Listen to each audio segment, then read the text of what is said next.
In this video, I am going to show you how you can close your XM trading account and delete it permanently.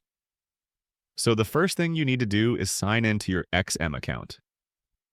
Once you are logged in, look at the top section where you can switch between your demo accounts and your real accounts. Right now, I am on a demo account, but I will first explain the process for a real account because there is an important difference. If you want to delete a real account, you must make sure the balance is zero. That means you need to close all open trades and withdraw all the funds from the account before closing it. If you still have money or active trades, XM will not let you delete the account. So make sure everything is cleared first. After that, click on your real account to open the menu, then click on the Manage icon next to it. In this menu, you will see an option called Close Account.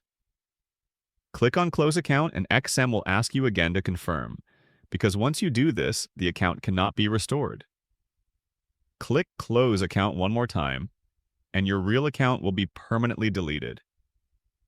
Now I am going to show you the same process on a demo account, just to demonstrate how it looks. I will switch to demo accounts, select one of my demo accounts, click the Manage button, choose Close Account, and confirm the action. As you can see, the account disappears right away, which means it has been successfully deleted. That is the complete process for closing and permanently deleting your XM account. Just remember, for real accounts, make sure your balance is zero and all trades are closed before you do it. If you found this helpful, consider subscribing for more trading platform tutorials.